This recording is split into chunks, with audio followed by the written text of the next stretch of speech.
पति पत्नी में बहस हो गई कि उनके एकमात्र लड़के के लिए गांव की बहू लाएं या शहर की।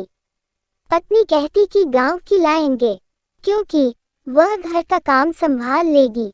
पति कहते कि वे गंवार होती हैं, उन्हें शहर के तौर तरीके नहीं आते हैं। आखिर पत्नी की जिद पर एक गांव पहुंचे।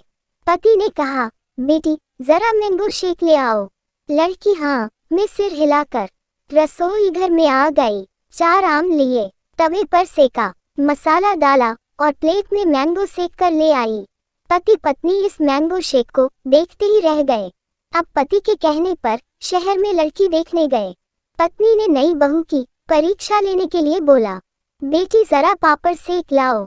लड़की किचन में गई, 4 पापड़ लिए, मिक्सर में डाले, पानी मिलाया और गिलास में भर कर ले आई और बोली, लीजिए पापड़ शेक। ये देखकर पति पत्नी बेहोश। पत्नी बोली, मैं आपके लिए कितना भाग दौड़ करती हूँ, पता है शादी के बाद काम कर करके मेरे दोनों हाथ छोटे हो गए हैं। पति बोला, वो कैसे, तुमने नापे क्या? पत्नी बोली, हाँ पहले मैं एक्सरसाइज करती थी तो हाथ से पैर का अंगूठा पकड़ लेती थी। शादी के 15 साल बाद आज करके देखा तो हाथ घुटनों तक ही पहुंच रहे हैं।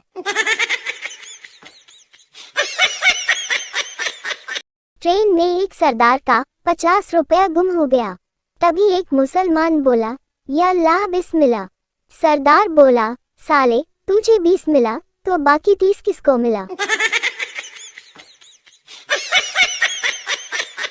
एक बहुत ही पहुंचे हुए संत थे, ध्यान साधना के जानकार, हमेशा मुस्कुराते रहते थे। आने वाले शिष्य उल्टा सीधा कुछ भी पूछे हमेशा हंसकर जवाब देते थे।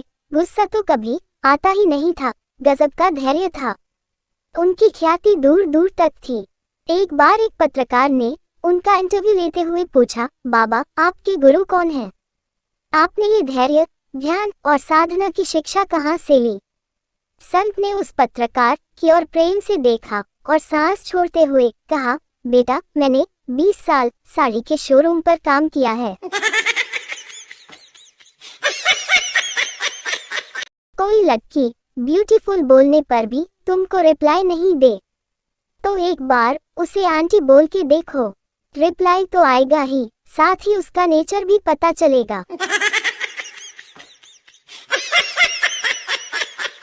पत्नियां चाहती हैं पति उन पर मरे, जब मरता है तो बोलती हैं कहीं और जाकर मरो, जब कहीं और जाकर मरता है तो बोलती है कहाँ मर गए थे।